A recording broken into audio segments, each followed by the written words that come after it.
কঠিন পরিস্থিতির মধ্যে দিয়ে যাচ্ছেন, ভেবে পাচ্ছেন না কিভাবে এর থেকে বেরোবেন। বন্ধুরা, এই পৃথিবীতে আমরা প্রত্যেকেই কঠিন পরিস্থিতির সম্মুখীন হই এবং সেই সময় আমাদের ভেতরে কেমন যেন একটা ছটফটানি আসে। আমরা চাই এই পরিস্থিতি থেকে বেরিয়ে আসতে, কিন্তু ডিপ্রেশন, টেনশন, বিভিন্ন রকম সমস্যা আমাদের ভেতরে যেন আমাদেরকে দুমড়ে মুচড়ে দিতে চায়। কি করা দরকার? ঠিক এই সময় নিজেকে কিভাবে টাফ রাখা যায়, আসুন আজকের এই ভিডিওতে আমি তুলে ধরবো এমন কয়েকটা স্ট্র্যাটেজি যেটা কঠিন পরিস্থিতি মোকাবিলা করার জন্য বেশ কার্যকর ভূমিকা পালন করতে পারে। আসুন দেখে নিই সেগুলো কি। নমস্কার, আমি ভাস্কর। বন্ধুরা, এই পৃথিবীতে সম্ভবত এমন কেউ নেই যে এই কঠিন পরিস্থিতির মধ্যে দিয়ে যায়নি। কঠিন পরিস্থিতিটা যে কোনোভাবে আসতে পারে। কোনো ফাইন্যান্সিয়াল ক্রাইসিস হতে পারে, বা পরিবারের কোনো ক্লোজ মেম্বারের কোনো মেডিকেল ইমার্জেন্সি আসতে পারে, আর্থিকভাবে আমাদের ফিনান্সিয়াল ক্রাইসিসের মধ্যে পড়তে হতে পারে। যদি আপনি ব্যবসা করেন, ব্যবসায় চরম মন্দা আসতে পারে, মামলা মোকদ্দমার ক্ষেত্রে কোনো সমস্যা আসতে পারে, রিলেশনশিপের মধ্যে কোনো সমস্যা আসতে পারে। যে কোনো কঠিন পরিস্থিতি আমাদের জীবনে যে কোনো সময় আমাদের সামনে আসতে পারে, এবং সেই সময় আমরা কিভাবে নিজেদেরকে স্ট্রং রাখব, এই ভিডিওর মূল বিষয়বস্তু হচ্ছে সেটাই। একটা জিনিস প্রথমেই পরিষ্কার করে নেওয়া দরকার যে আমরা কিন্তু কেউই মায়ের গর্ভ থেকে মেন্টালি স্ট্রং হয়ে আসি না। প্রথম জিনিস যেটা আমাদের জানা দরকার সেটা হলো মেন্টাল টাফনেস কিন্তু একটা স্কিল, যেটা আমাদের শিখতে হয়। কিছু কিছু স্টেপস আছে যেটার মাধ্যমে আমরা নিজেদেরকে মেন্টালি স্ট্রং করে রাখতে পারি, পরিস্থিতি যতই জটিল হোক না কেন। আমি 1, 2, 3, 4 করে আপনাদের সামনে সেই জিনিসগুলোকে তুলে ধরবো। আপনারা সেগুলোকে একটু মন দিয়ে শুনুন, এবং যদি আপনাদের কোনো মতামত থাকে অবশ্যই কমেন্ট বক্সে জানান। আমি সেগুলোকে অবশ্যই শুনব এবং আরও কিছু জানার চেষ্টা করব আপনাদের থেকে। বন্ধুরা, প্রথম যে ব্যাপারটা আমি বলবো সেটা হচ্ছে, যেই পরিস্থিতিতে আপনি পড়েছেন, যে কঠিন পরিস্থিতিতে আপনি পড়েছেন, এই পরিস্থিতিতে সবথেকে গুরুত্বপূর্ণ ব্যক্তি যে, সেটা হলো আপনি নিজে। আপনি নিজেকে যত বেশি ভেতর থেকে ভাঙবেন, মনে রাখবেন আপনি তত বেশি এই যুদ্ধটার মধ্যে নিজেকে আত্মসমর্পণ করতে থাকবেন। মনে রাখতে হবে যে আপনি এই যুদ্ধের প্রধান সেনাপতি। আপনাকে পড়লে চলবে না। আপনি পড়ে যদি যান তাহলে এমন বহু মানুষ আছে যারা আপনার মুখের দিকে তাকিয়ে আছে, তাদের অবস্থাটা কি হবে ভেবে দেখুন। তাই নিজেকে সামলে রাখাটা খুব জরুরি। এটা একটা যুদ্ধ, আর এই যুদ্ধে আপনি প্রধান সেনাপতি।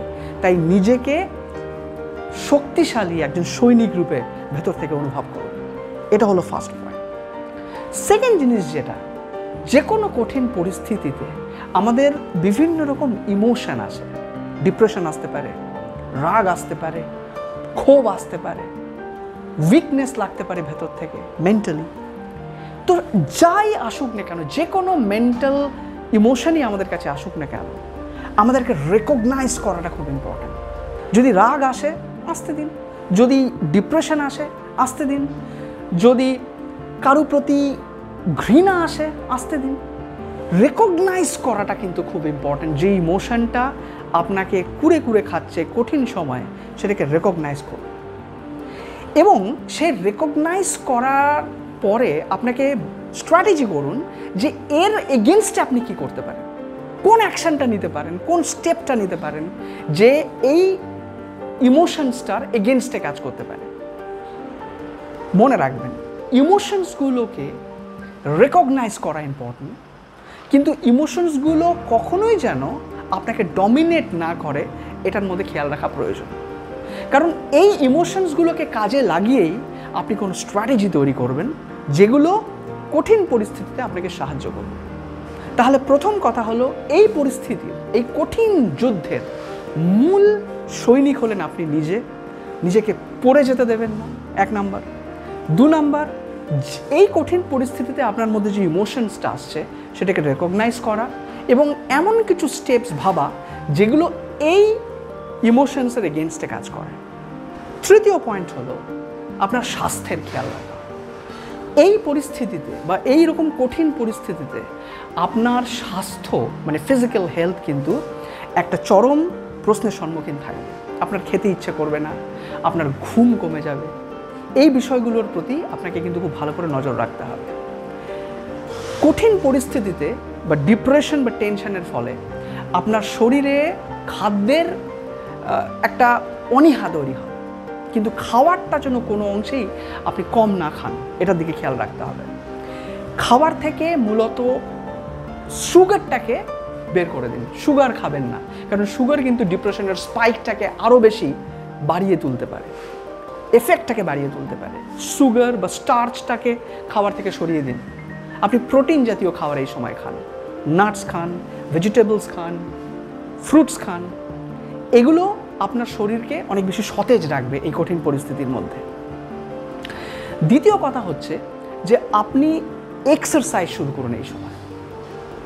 ডিপ্রেশন এবং অ্যাংজাইটির ফলে আপনার শরীরে যে প্রচুর পরিমাণে টক্সিন তৈরি হয়, অ্যাসিডিটি তৈরি হয়, সেই অ্যাসিডিটিটা এক্সারসাইজের ফলে নিউট্রালাইজ হয়। এবং এক্সারসাইজ করলে আরেকটা গুরুত্বপূর্ণ জিনিস হয়, সেটা হচ্ছে শরীরে এন্ডরফিন নামক একটা হরমোনের রিলিজ হয়। এটা একটা ইম্পর্টেন্ট নিউরোট্রান্সমিটার, এবং এই হরমোনটা, এই এন্ডরফিন হরমোনটা আপনার শরীরে একটা রিল্যাক্সনেস দেবে। আপনি অনেক বেশি মেন্টালি রিল্যাক্স থাকতে পারবেন, এবং মেন্টালি রিল্যাক্স থাকা মানেই আপনি কিন্তু অনেক বেশি এফেক্টিভলি পজিটিভলি আপনার স্টেপসগুলোকে নিতে পারবেন। তাই আপনি যদি আগে কোনো এক্সারসাইজ না করে থাকেন কোনো দিনও, তাহলে এক্সারসাইজটা শুরু করুন।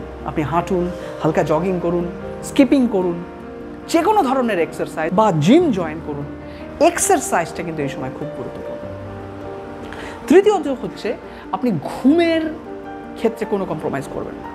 ঘুমটা প্রচণ্ড প্রয়োজন, কারণ ব্রেন যত রেস্টে থাকবে ব্রেনের এফেক্টিভনেস বা ব্রেনের ডিসিশন মেকিং ক্যাপাসিটিটা কিন্তু অনেক বাড়বে। তাই ঘুমের ক্ষেত্রে কোনো রকম কম্প্রোমাইজ করবেন না। তাড়াতাড়ি ঘুমোতে যাবেন, চেষ্টা করবেন একটু তাড়াতাড়ি ঘুম থেকে ওঠার। এই বিষয়গুলো শরীরের ক্ষেত্রে মেনটেন করাটা খুব জরুরি। চতুর্থ পয়েন্ট হলো আপনি একটা স্ট্র্যাটেজি তৈরি করুন। এইগুলো যেগুলো আমি বললাম এগুলো সব ইন্টারনাল প্রসেস। এবার এক্সটার্নাল প্রসেসের ক্ষেত্রে মনে রাখতে হবে যে আপনার একটা স্ট্র্যাটেজি দরকার। আপনি যেই সমস্যার মধ্যে আছেন সেই সমস্যায় কী স্ট্র্যাটেজি আপনি তৈরি করতে পারেন, যেটার মধ্যে আপনি কাজ করতে পারেন, যাতে এই পরিস্থিতিটাকে আপনি চেঞ্জ করতে পারেন। কারণ কিছু কিছু পরিস্থিতি আপনার স্ট্র্যাটেজির মাধ্যমে দূর করা সম্ভব।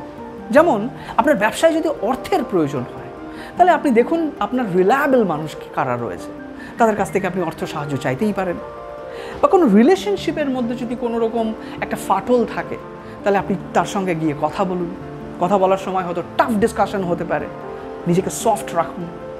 আপনি নিজেকে অনেক বেশি সাবমিসিভভাবে আরেকজনের সঙ্গে কথা বলুন, পরিস্থিতিটাকে কন্ট্রোলে আনার চেষ্টা করুন। তাই একটা স্ট্র্যাটেজি তৈরি করে তাকে প্রপারলি এক্সিকিউট করাটা কিন্তু একটা প্রচণ্ড ইম্পর্টেন্ট ব্যাপার। পঞ্চমত, বেশ কিছু ক্ষেত্রে যখন এরকম কঠিন পরিস্থিতির মধ্যে আমরা পড়ি, আমরা কিন্তু নিজেদেরকে ব্লেম করতে শুরু করি, কমপ্লেইন করতে শুরু করি। সেটা বন্ধ করুন। পৃথিবীর প্রত্যেকটা মানুষ কঠিন পরিস্থিতির মধ্যে পড়ে এবং তারা আবার বেরিয়েও আসে। তাই নিজেকে ব্লেম করা কোনো সমস্যার সমাধান নয়। নিজেকে ব্লেম না করে নিজের কি করণীয় সেটা ভাবুন। দেখবেন আপনি অনেক হালকা মনে থাকতে পারবেন এবং রাস্তা খুঁজে পাবেন যে কি করে আমরা এই পরিস্থিতিটাকে কাটিয়ে উঠতে পারি। কারণ মনে রাখবেন, এই পৃথিবীতে সমস্ত কিছু কিন্তু আমরা কন্ট্রোল করতে পারি না। এমন বহু জিনিস আছে যেগুলো আমাদের কন্ট্রোলের বাইরে, সেগুলোকে কন্ট্রোল করতে যাওয়ার কোনো দরকার নেই। আপনার কন্ট্রোলের মধ্যে যা আছে চেষ্টা করুন সেগুলোকে নিয়ন্ত্রণ করতে। দেখবেন এন্ডিংটা বেটার হবে। এন্ডিংটা বেস্ট না হলেও অন্তত বেটার হবে। তাই নিজেকে ব্লেম করা বন্ধ করুন, কমপ্লেইন করা বন্ধ করুন। অনেক খোলামেলাভাবে আপনি এই কঠিন পরিস্থিতি মোকাবিলা করতে পারবেন। সর্বোপরি 6 নম্বর যেটা বলব সেটা হচ্ছে আমাদের প্রত্যেকের ওপরে, মাথার উপরে পরমেশ্বর আছে। তার উপরে কিছু জিনিস ছেড়ে দিন, নিজেকে সাবমিসিভ করুন পরম ঈশ্বরের ওপরে। তিনি যখন আপনাকে এই পৃথিবীতে পাঠিয়েছে, তিনি আপনাকে রাস্তা তৈরি করে দেবে। কারণ এই পৃথিবীতে কোনো কিছুই পার্মানেন্ট নয়। আপনি যদি এখন ভালো সময়ের মধ্যে থাকেন, সুসময়ের মধ্যে দিয়ে যান, এটা ভাবার কোনো কারণ নেই যে এই সময়টা আপনার পার্মানেন্ট।